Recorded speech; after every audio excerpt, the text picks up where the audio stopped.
샬롬, 오늘도 5분 메시지 함께 나누겠습니다. 오늘 우리가 함께 나눌 말씀은 역대하 32장 1절부터 23절까지의 말씀입니다. 1절은 유다에 찾아온 위기의 장면을 우리에게 보여줍니다. 아수르 왕 사네립이 유다를 지금 침략하러 내려오는 것입니다. 지금 아수르는 유다의 북쪽의 국가, 그러니까 북이스라엘과 그 주변에 있는 민족을 다 치고 남쪽으로 내려오고 있습니다. 유다를 치고 애굽까지 가는 것이 지금 아수르의 목적입니다. 아수르는 그 당시에 가장 강력한 대제국이었고 모든 그 주변의 패권을 차지하고 있는 국가예요. 그러니까 뻔한 싸움인 것입니다. 누가 봐도 이 싸움은 유다가 지는 싸움이고 이것이 현실이고 이것이 상식입니다. 그런데 히스기야가 하는 말이 뭔지 아세요?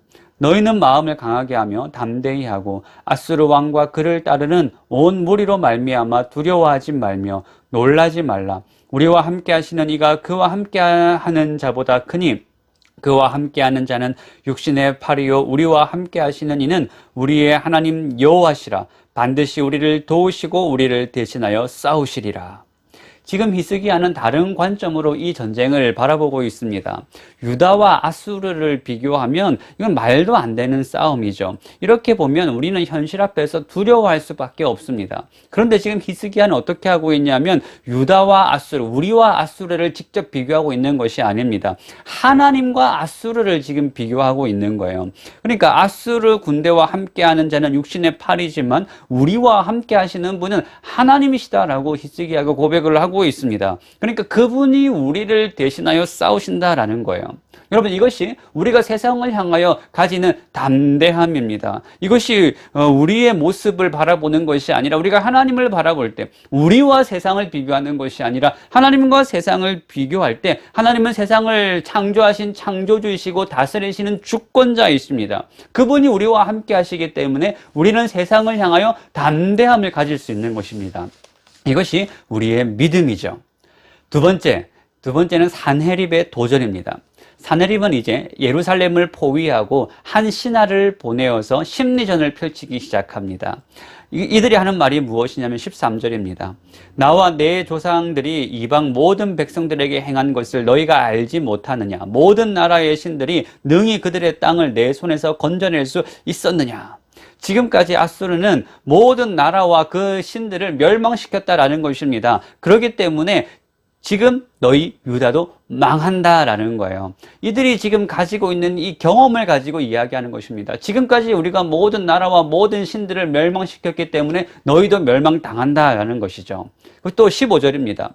그런즉 이와 같이 너희는 히스기야에게 속지 말라. 꾀임을 받지 말라. 그를 믿지도 말라. 어떤 백성이나 어떤 나라의 신도 능히 자기의 백성을 나의 손과 나의 조상들의 손에서 건져내지 못하였나니 하물며 너희 하나님이 너희를 내 손에서 건져내겠느냐 하였더라.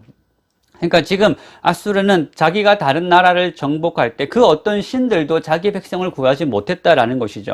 그러니까 아무리 너희의 하나님이라고 할지라도 이번에도 너희를 구하지 못한다라고 지금 아수르는 호언장담을 하고 있는 것입니다. 그러니까 지금 이 아수르의 왕 사네립은 자기가 가지고 있는 이 경험을 가지고 유다를 비방하고 있고 하나님을 비방하고 있는 것입니다. 사네립의 말이 무엇입니까? 한마디로 하면 현실을 직시하라라는 것입니다. 현실을 바라보라라는 거예요. 그래서 13절부터 17절까지 너희 신이 능히 너희를 내 손에서 건지겠느냐라는 이 말이 7번이나 반복이 되어서 나옵니다.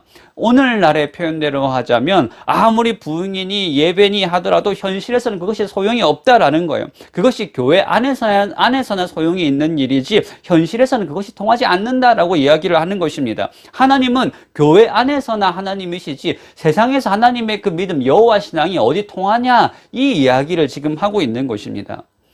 이것이 오늘날 우리도 계속해서 받고 있는 도전이죠. 과연 하나님이 살아계시냐? 하나님이 살아계신다면 교회가 왜 이렇고 현실이 왜 이러냐라고 세상 사람들은 우리에게 이야기를 하고 있습니다. 지금 세상이 어떻게 돌아가는지 너희들만 모른다라는 것이죠. 그래서 우리의 믿음이 세상 가운데 먹혀 들어가지 않는 것 같아 보이고 우리가 말씀을 읽고 은혜 받고 기도하는 것이 아무 소용이 없는 것처럼 느껴질 때가 있습니다. 그래서 우리에게도 이런 회의마저 들 때가 있는 것이죠. 우리도 저들처럼 살아야 되는 거 아닌가? 우리도 세상의 길을 따라가야 되는 거 아닌가? 이런 의문마저 생깁니다. 이럴 때 히스기야는 어떻게 반응하는지 아세요? 오늘 같은 본문인 열왕기하 18장, 병행 본문인 열왕기하 18장을 보면 히스기야는 모든 백성에게 침묵을 명령합니다. 반응하지 말라라는 거예요. 그러니까 우리가 세상의 비방 앞에서 우리가 해야 되는 반응은 같이 받아버리고 같이 악을 쓰고 같이 소리를 높이는 것이 아니라 침묵하는 것입니다. 왜냐하면 우리의 믿음은 세상의 방식과 세상의 논리로 그것을 세상에 증명할 수 있는 문제가 아니기 때문에 그렇습니다. 그러면 히스기야는 이 문제 앞에서 침묵하면서 어떻게 반응하고 있습니까? 그것이 오늘 우리가 살펴볼 세 번째 부분입니다. 바로 히스기야의 반응이죠. 그것이 20절입니다. 이러므로 히스기야 왕이 아모스의 아들 선지자 이사야와 더불어 하늘을 향하여 부르짖어 기도하였더니 라고 되어 있습니다. 히스기야는 지금 이 문제를 가지고 기도하는 것으로 반응을 하고 있습니다. 이 문제를 하나님 앞에 내어놓고 있는 것이죠. 그 결과가 무엇입니까? 하나님께서 천사 하나를 보내십니다. 하나님이 부리시는 천사 하나로 아스루 군사 18만 5천 명을 그 자리에서 다 그냥 쳐버리시는 것입니다. 그리고 이 사내립은 수치스럽게 고국으로 돌아가서 자기의 아들들에 의하여 살해를 당합니다. 결국 하나님께서 이 모든 것을 다 갚으시는 것이죠. 하나님께서는 하나님의 때에 하나님의 방법으로 하나님의 살아계심을 증명하실 분이십니다. 그러니까 우리가 해야 될 것은 무엇입니까? 잠잠하게 그 하나님을 바라보는 것입니다. 여러분, 하나님께서는 이 히스기야의 믿음과 기도에 반응하셔서 하나님의 살아계심을 나타내셨습니다. 그리고 그 하나님께서는 오늘도 우리의 하나님 되어 주십니다. 그 하나님께서 여러분들과 함께하고 계시고 여러분들을 지금도 보호하고 계십니다. 온 세상을 창조하시고 만물을 다스리시는 그 주권자 되시는 그 하나님이 바로 우리의 하나님 되십니다. 그러니까 그 하나님께서 우리를 보호하고 계십니다. 여러분, 담대하세요. 우리는 여러 가지 세상의 어려움 가운데 두려울 수 있지만 우리와 함께 하시는 그 하나님께서 우리와 함께 하시기 때문에 우리는 여전히 오늘 하루도 담대하게 우리에게 주어져 있는 이 현실을 살아갈 수 있습니다.